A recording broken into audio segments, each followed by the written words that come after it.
Syzygy episode 43, Moss Piglets in Space.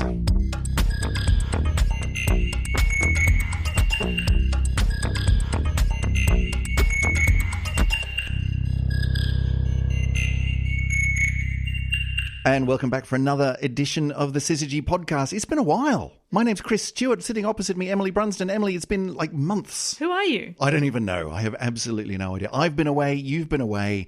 But we're back here in your office here at the University of York. What have you been doing? Well, we've been proliferating science, I think, all of us. We have, in some more successful ways than others, and some of us had a bit of a holiday, and there might have been some food and drink involved in that. Probably a bit too much. Just a little bit. It's like Christmas, isn't it? Yeah. Oh, tell you what, I'm about ready to just not for a while. Not on all of it. It's been insane.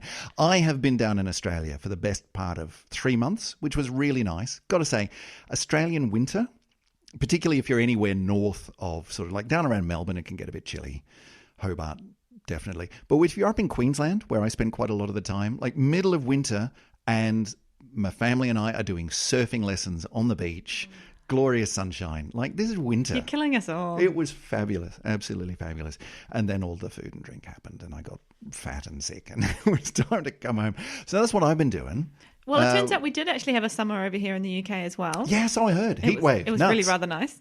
And in fact, during the worst of it, I was in another heat wave area because I decided to do, of course, a busman's holiday. Of course. And go for a really, really big nerd out in Washington, D.C. Hey. For the 50th anniversary of the moon landings. Wow. So you were there. That must have been cool. That was so, so cool. We got to see the Saturn V rocket projected onto the monument. We Amazing. Went to the Air and Space Museum at like midnight. It was very, very exciting. Now, I have a friend in Australia who she's a teacher, and she goes on these sort of, I mean, they're supposedly educational. I think it's just a big rort, frankly. But she accompanies a whole bunch of students every year or every couple of years over to do the big NASA tour, right?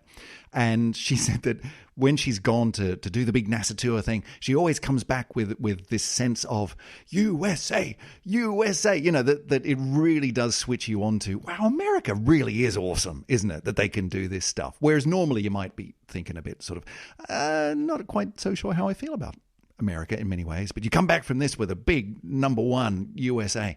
Did you have the same sense? Well, there was definitely that message out there. Yeah. I mean, how much of it you take on board is kind of up to you, right?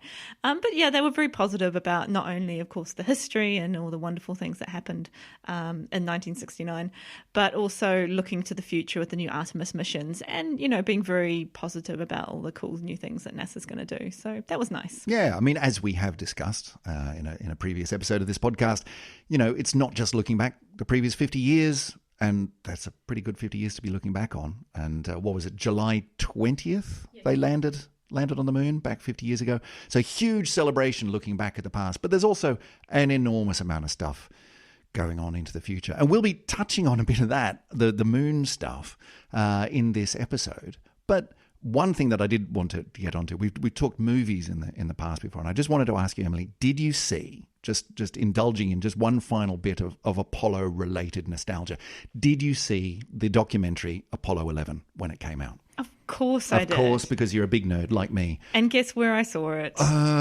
Couldn't possibly imagine. Probably somewhere awesome. Go on. On the IMAX at the Smithsonian Air and Space Museum. I hate you. It is the kind. If you haven't seen it, folks, it might be too late for you to actually get out and see it on the big screen. But if you can find the biggest screen that you possibly can find, it really does pay off. I've seen it twice.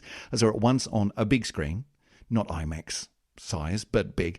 And I saw it once on the plane on the way back from Australia. And I have to admit, it was really good to watch it the second time, but it did lose something in the translation to the, 6-inch screen that's on the back of the plane seat. Was it something to do with the 11-year-old kicking the seat behind you? That probably had something to do with it as well. But yeah, I mean, this is an amazing documentary. It's all, documentary footage from the time. It doesn't have any, and now we'll interview Buzz Aldrin as he is today, looking back. It's none of that. It's this gripping the edge of your seat, journey through the entire Apollo 11 mission, from rolling the rocket out onto the launch pad right through to landing in the ocean and going through, quarantine and so on afterwards.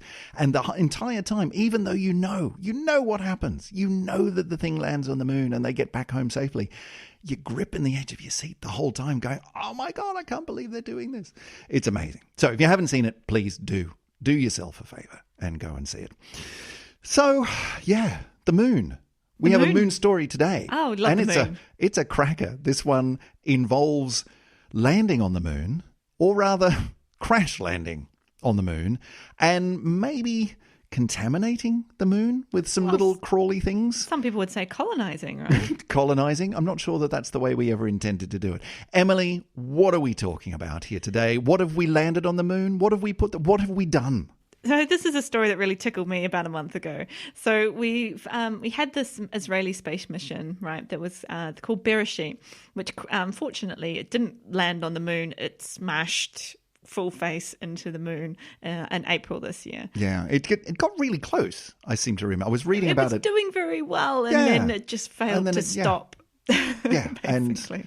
And as we all know, when you're trying to land on the moon, there's a very small difference between landing successfully and just smashing all over the surface, and that difference is control. And I think they lost control, and it all went horribly wrong. But it wasn't just a lander to see whether or not they could do it. This thing had stuff on it. Yeah, so it had a whole bunch of scientific instruments and so on. But what really came out and hit the press in August was that we found out that there was a few little friends, I guess, on there. Yeah, and not, like the way I originally heard the story was, oh no, this thing's contaminated. That we've crashed this thing and it's got stuff on it. But actually this was intentional, that there was stuff on this lander which was intentionally put in there, all sorts of information, but also biological stuff that was intentionally included on this spacecraft to land it deliberately on the moon with this stuff on there. So let's wind this back a little bit. This is Israel. Since when is Israel sending stuff to land on the moon? This is part of this whole new era of space flight and space exploration. It used to be NASA and Russia, America and Russia. Israel's doing it now? Well, yeah, and a whole bunch of other countries too. So actually this particular mission was part of the Google SpaceX prize. Oh, okay. So there was a prize, I think it was about 30 million, something on that order. A lot of money, basically, that Google stumped up to say, look, can you land successfully a thing on the moon by this date? It turns out no, but well, nobody did anyway. In fact, because the mission was a bit late, mm-hmm. and they passed the deadline by about 6 months or a year anyway. But this was going to be the first private lander on the moon, wasn't it? Yes. So it was a combination of different sources of money. There were some universities involved as well, and it was basically just a kind of technology spur prize.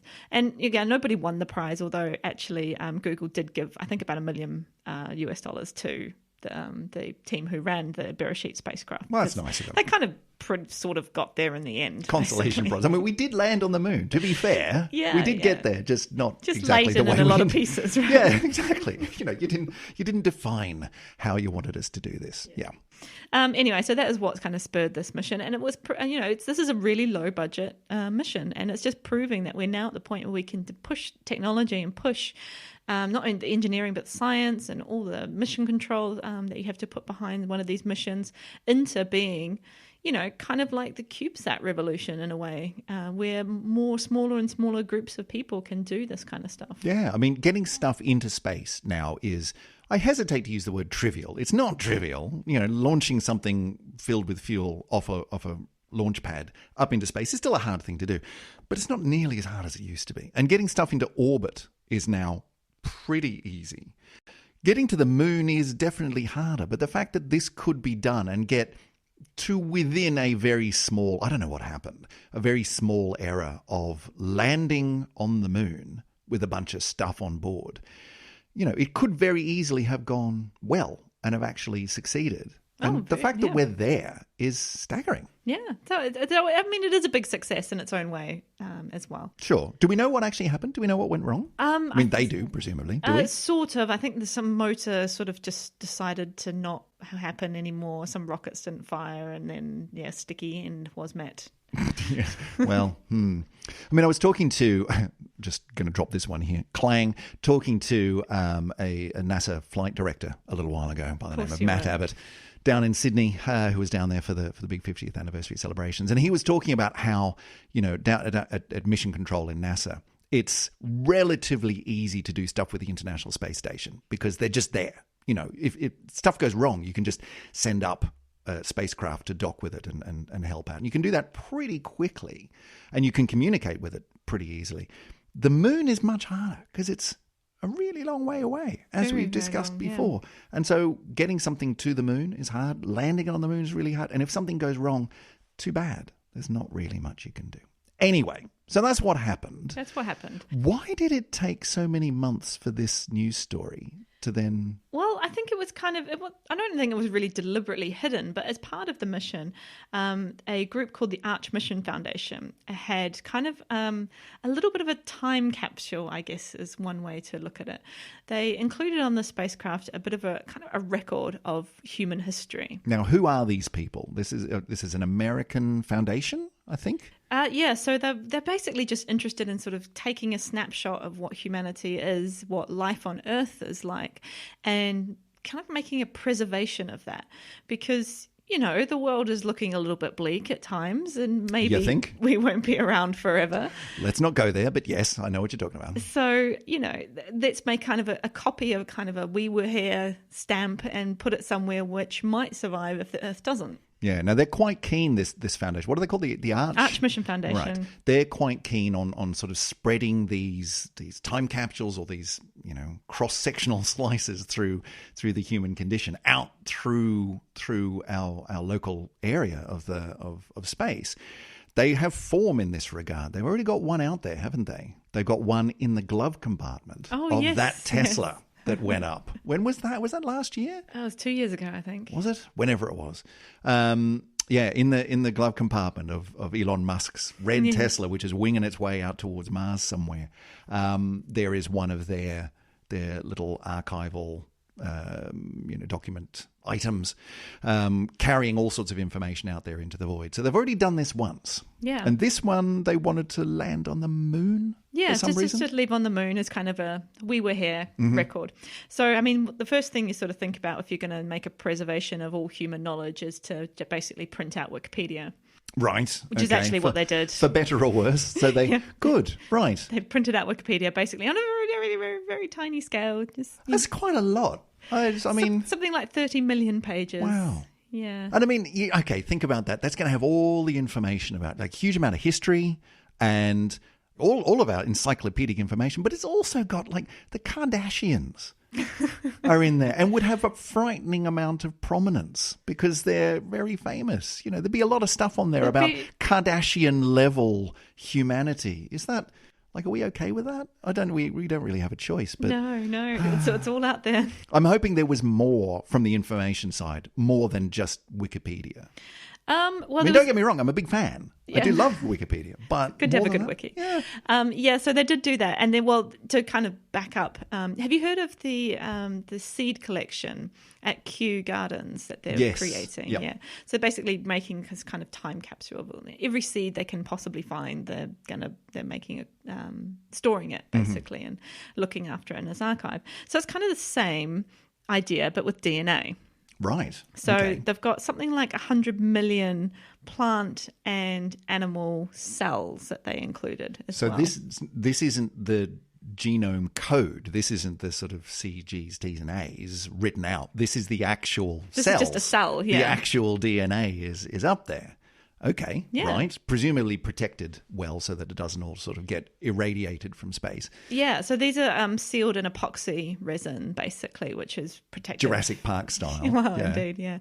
And so the idea is, perhaps somebody in the future could come along. Now, this is beyond the technology that we have today, I must say, but they could come along and find these cells and extract, say, the DNA and then figure out, well, that was a cat, and Right.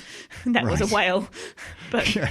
So this is sort of somewhere between Jurassic Park and Walt Disney's head in a jar somewhere in liquid nitrogen. Yeah. Okay. Yeah, All right. okay. I get that. That's fair enough. and I can see why. No, I don't think anyone has a real problem with doing things like this. It's just Sure. kind of, Sure. But there were other things as well. but yeah. So now included in those cells were the cells of some particular creatures called tardigrades. Right. And these are particularly very interesting creatures because tardigrades are kind of, they're just, you think cockroaches are indestructible. These guys are much, much, much worse. Yeah. Yeah. But when we say worse, I mean, okay, let's back up a little bit. I had to look up what they were, right? I'd heard of them before, but I had to go to the aforementioned Wikipedia and type in tardigrade. And first of all, they're kind of cute. I mean, Yeah. okay, they're 0.5 millimeter long. And so when you know that, they're kind of cute. I wouldn't want to come across, a human-sized one of them because it would be terrifying. But they are kind of cute. They're these sort of kinda little cute. They have other names, don't they? They are, yep. They're called water bears. Water bears. But mainly water because they're typically found in watery environments. Yeah, aqueous wettish.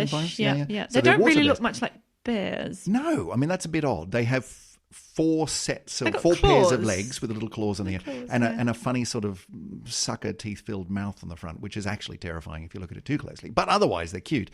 But they have another name as well, which They're is also called moss piglets. moss piglets, I which think I think that's is much more apt, fabulous. yeah. I don't know why we haven't adopted that wide scale. Tardigrade, no, leave it out. Moss piglet for the win. Absolutely. So moss piglets are winging their way towards the moon on this Israeli spacecraft. Why? Well, basically, they're the first and only species that have ever managed to survive in the vacuum of space. Seriously? So we've already done this experiment. Yeah, we shoved them in space and see how they liked it. Moss piglets in space. How? Why? Okay. Well, was they that had deliberate? Or It was very deliberate, Yeah. yeah. So this is back in 2007. We just dumped them out into space and said, how'd you like them being? It does sound a bit cruel, doesn't it? Let's see what else will survive in space. Kittens? No, put a big X beside that. Tardigrades? Hey, turns out. Yeah, but we knew that they had a reasonable chance because they have this amazing ability to basically go into this dormant, dehydrated state. So it's like kind of when you dehydrate fruit, I guess. Right. You suck all the moisture out of it.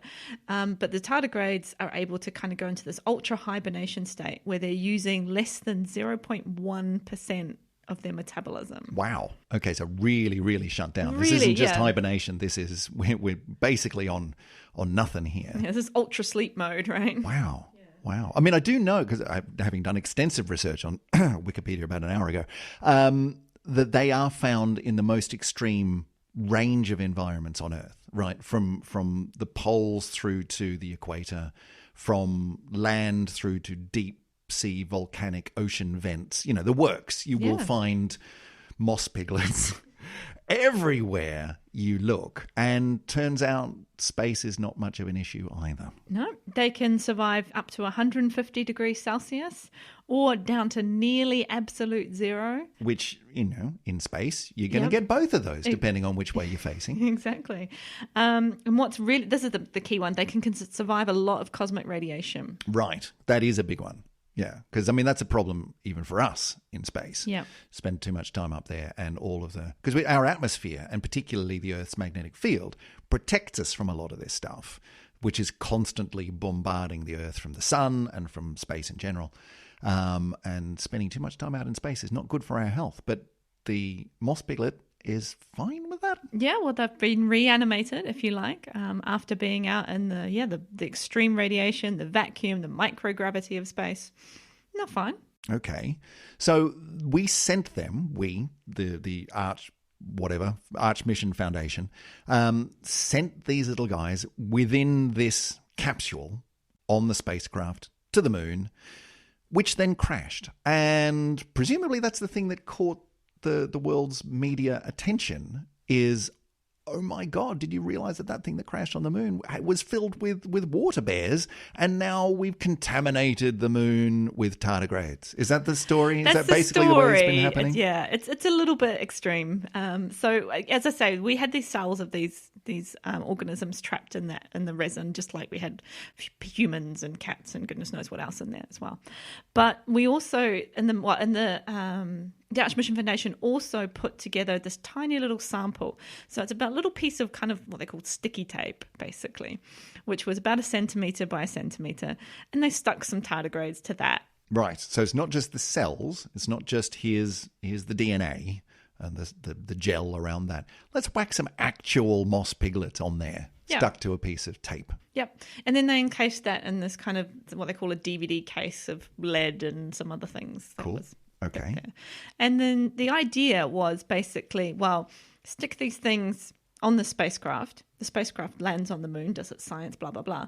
But the tardigrades stay there. And then one day we can go and pick them up and we can reanimate them and say, oh, did these guys survive, 5-10 years just chilling out on the surface of the moon? Space piglets. So, okay, I guess I can see that. I mean, that kind of makes sense as an experiment, and I'm sure that there were fairly good experimental parameters around that we're not just sending moss piglets up for the hell of it, and knowing that they are these incredibly resilient, hardy creatures makes them a good choice to do it. You're not going to do that with, I don't know, a dolphin or something. It's a really bad choice to send up, but a moss piglet makes a lot of sense. And then the spaceship crashes on the surface. So that's the unexpected bit. Everyone goes a little bit berserk, saying we've now infested the moon with these indestructible moss piglets. And you know what happens from here in science fiction. In science fiction, what happens is that the next time humans actually go to the moon, these things have spread and evolved out of control and are now 50 feet tall and are eating everyone. And have lasers. Well, there was a film, wasn't there? There was a film where cockroaches basically took over New York. I remember seeing that. And it was this sort of evolution out of control. I'm imagining that, basically, that, the next equivalent of Neil Armstrong stepping out onto the surface of the moon just immediately gets overrun by massive tardigrades. You're about to tell me, I can see it in your eyes, you're about to tell me that that's not going to happen. Unfortunately, they're not wriggling around all over the surface of the moon. Right. So even if, the spacecraft, when it crashed, was so damaged that the disk itself that these tardigrades were in got ejected, even if this very strong disk thing of lead somehow broke during the impact and the tardigrades were set free onto the surface, even if those things happen, and that's already quite some big ifs, right? Yeah. We're going a long way here. But let's assume that that's all happened. These guys need both an atmosphere and water in order to reanimate. So we're lacking at least 2 of those 2 things that they need.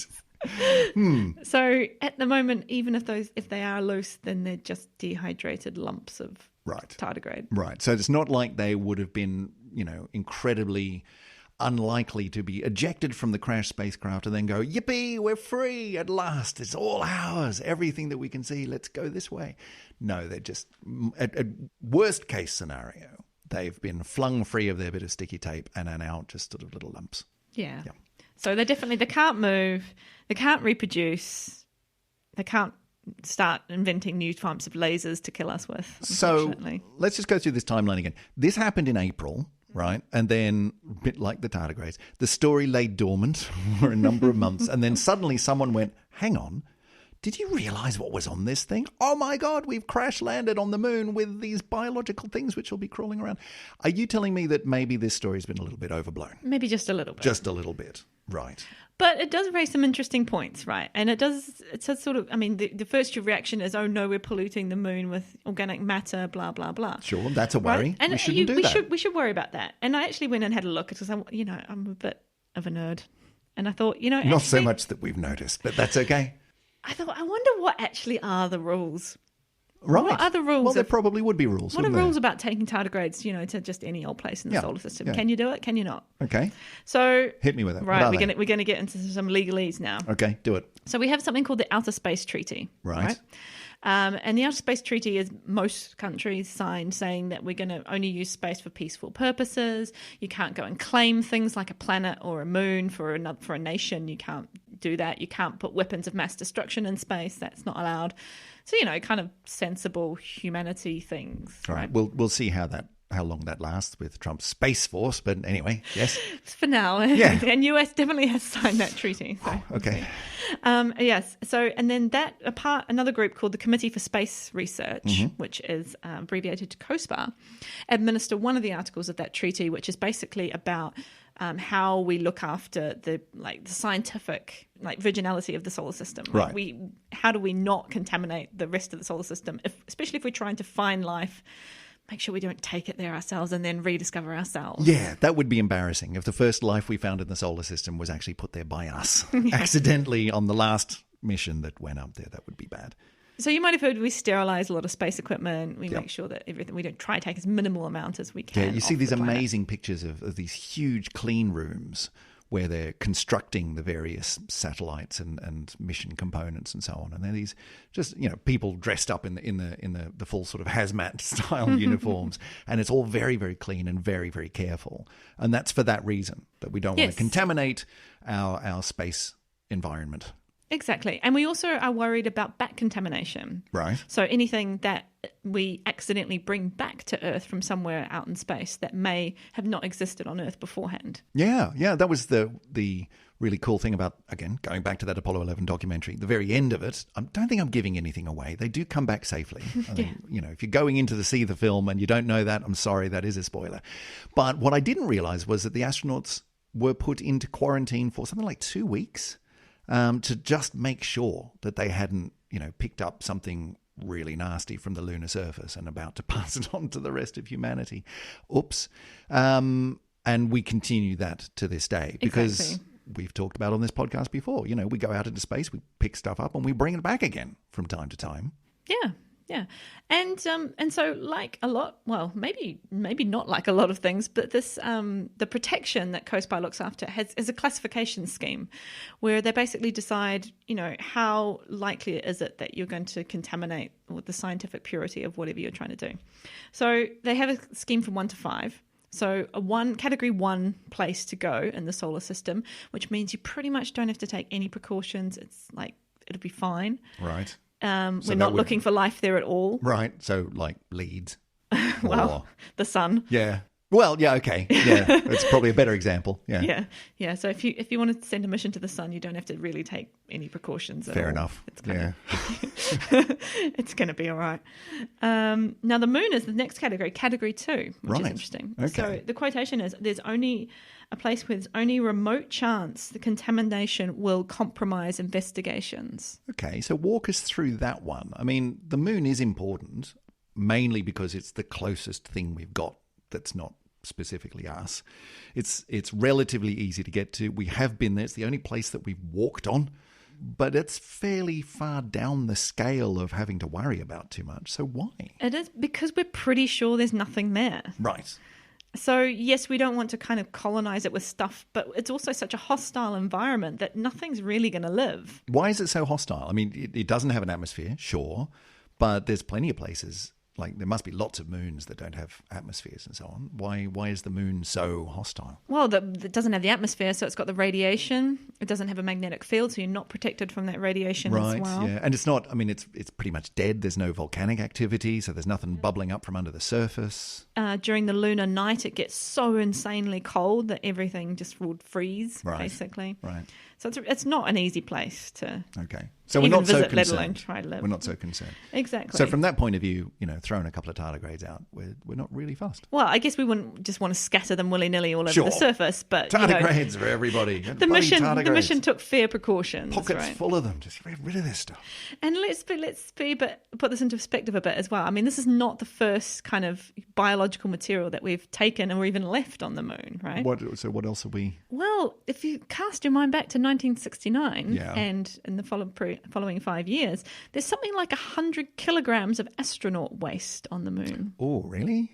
Yeah. Oh, and waste in the sense of poos and wees. Really? Yeah. Oh, I mean, I guess I kind of could have worked that out, but really? Yeah. When fuel is so tight, then you've got to leave that behind. I'm now imagining those little bags that you take around with you when you walk your dog. Yeah, I think that's pretty much it. They're just little bags that they've left on the moon. I didn't really want to know that. But I guess, that does put a few tardigrades in perspective, doesn't it? There's a lot of poo on the moon, Yeah. Okay, so in terms of leaving a trace of biological stuff from Earth behind. The moon's basically already spoken for, is what you're saying. We've even had a living thing on the moon that's not a person.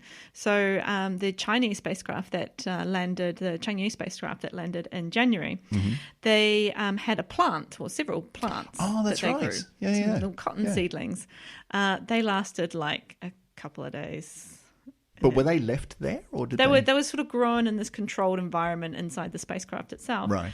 But yeah, they grew and they sprouted, and then it got cold and they died. I guess I could have probably predicted that one myself, actually. But yeah, okay. So, that's the one that landed on the far side of the moon. I was about to say the dark side of the moon, but that's wrong. On the far side of the moon, isn't it? Exactly. Yes. Which is why it was daytime for a while, and then it got nighttime, and then it got cold. Yep. Okay, so we've done the whole biological stuff on the moon thing before. In fact, plenty of times. Yeah. So really, this time around, it's not such a big deal. And that's level 2 on this 1 to 5 scale of let's be really, really careful. So what's a 3? What's a 4? What's a 5? So a 3 is if you're going to fly by somewhere which is of significant interest. So a place that we actively are looking for life. So if you want to have an orbiter or flyby mission by Mars, by Europa, by Enceladus, Titan, these kind of places, then you've got to be pretty careful. Right, because even flying by, stuff could come off the spacecraft and into the atmosphere, and it only takes a little bit. Yeah, so there's something like a limited number of 30 pollen spores per meter cube that you're allowed to have on your spacecraft. Okay. Which sounds like a lot, but it's actually not a for lot. Decontamination levels, that's really not much. Okay, so that's the flyby. That's level 3. Yep. Level 4 is the same thing, but with landers or probes that are going to go down to the surface. So even for Mars, there's even several subcategories that you've got to adhere to depending on what you want to do on Mars. So very, very careful with those places to not contaminate them. Yeah, fair enough. And level 5 must be pretty extreme then. Well, level 5 is sample return. Ah, okay. So if you're bringing stuff back to Earth, the precautions that you've got to take. Right. So you're going somewhere, you have to be incredibly careful to get there in the first place. And then, seriously, guys, if you're bringing stuff back, can we please lock that in a very, very strong box until we know what's there? Because we've all seen the films, right? We know what happens next. We've seen this story, and we're all going to die. That's how that works. Cool. Okay. So there is actually law about this, or there are policies about this. There are people who are looking into this sort of stuff. Yeah, and we've been worrying about this, since even before the Apollo mission started. So the Outer Space Treaty goes back to the 60s, 67, I think they first signed it. So it's good that we, as collectively as humanity, want to protect these environments. And I guess stories like this, although they're a bit tongue-in-cheek and kind of a little bit silly that their moon might piglets be on the moon colonized by these little critters, it does remind us that these things are important, and that we do want to preserve particularly some very special places in the solar system until we know more, basically. It'd be nice if we could apply some of the same principles to a lot of places here on Earth. Do you think we could do that? Well, I guess there are. There's lots of UNESCO World Heritage places. There are. Right? Tongue slightly in cheek, but I don't know. It makes me really happy to know that we are looking after the solar system. It's nice easy to control that. space when there's only a few people who can go. The next 50 years are going to be very interesting to see what happens. Okay, so Israel has almost landed on the moon. Well done. And presumably they're going to be back. Yes, trying again. They're planning a second mission. Yep. Excellent. So well done there. China has already done it, and they landed on the other side of the moon, and then they grew some little plants, and then they died. But I guess that was part of the plan. And we're obviously America, Russia. Who else is going? There's got to be other people going. Yeah, of course. We've got an Indian mission now. Cool. In fact, that's very exciting for this week, which we're recording. So hopefully when you're listening to this, it'll all have happened and it will be a happy ending. Yeah, so here we are. This is today is the 2nd of September. Yeah. So something happening soon? Yeah, so today we're talking about the Chandrayaan 2 mission from India. And they today detached their lander probe from the orbiter. All right, so it's up there right now. It's up there right now, and it's about to, on Friday, and for us here on Earth, to land on the surface of the moon. Very it's cool. Got a rover as well, so awesome. A little rover that's going to come out. So, yeah, it's quite exciting. So they're looking at up to maybe a 2-week Earth time mission, because they're going to basically, so the moon has a day which is about 14 days, Earth days long, because the moon rotates once every month. Right. Yes, it goes through the full cycle of full moon round to new moon, which is where you can't see it at all, and 28 days. So its day is roughly 14 days long. Yeah. So they're landing at kind of very early morning for the moon and hoping to run around on the surface of the moon with the rover for about 2 weeks Earth time, and then it will get cold and night, so they're not really expecting the either the lander or the rover to survive too much into the lunar night. Very cool. Is this? I don't really know much about the Indian space organization. Is this the first time they've done something this? Well, they did have the first mission, which was an orbiter mission, which was quite successful. Right. So they have been before, but not landed. Very cool. They'll only be the 4th country to ever land on the moon. Successfully, anyway. Yes. just leave that one out there. Come on, Israel. Make it 5. Yeah. But for the time being, only 4 successfully. Sorry, you don't quite make the grade. Very cool. Well, I'll be watching that to see how the news goes on Friday. That's very exciting. It's really cool. Yeah, and they've got a whole suite of science instruments on board. So for 2 weeks. I mean, that's a long time. Yeah. Neil Armstrong was only on there for, a couple of hours at most? Yeah. Or an hour or something? Less than 24, Yeah. I guess when you're not sending people up, it's somewhat easier to stick around. You don't have to worry about things like, breathing. Yeah. Robots don't tend to need that.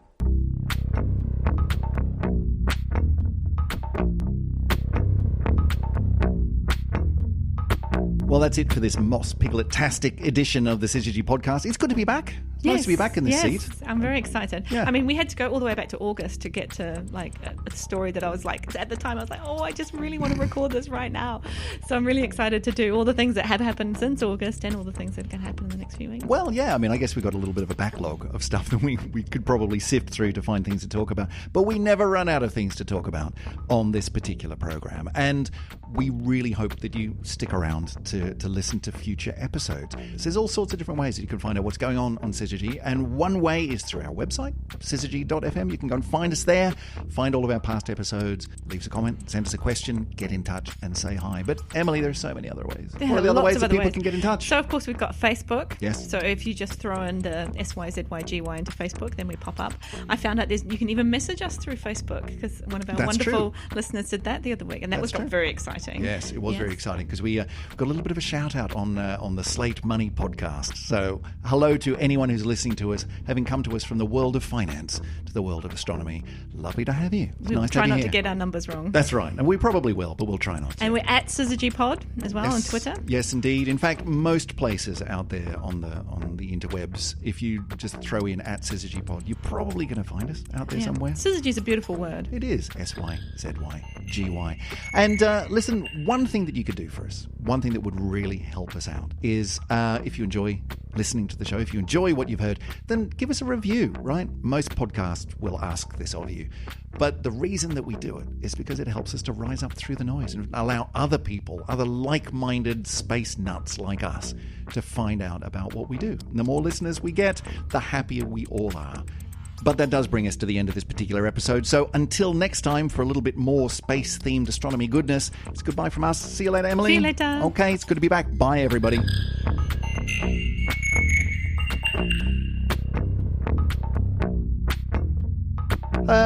Well, I mean, I think moss piglets in space, clearly. Revenge of the moss piglets. Is it revenge, though? That's surely later on when we find them again. That's the second movie. That's right. The third movie. Israel does land and is immediately taken over by moss piglets.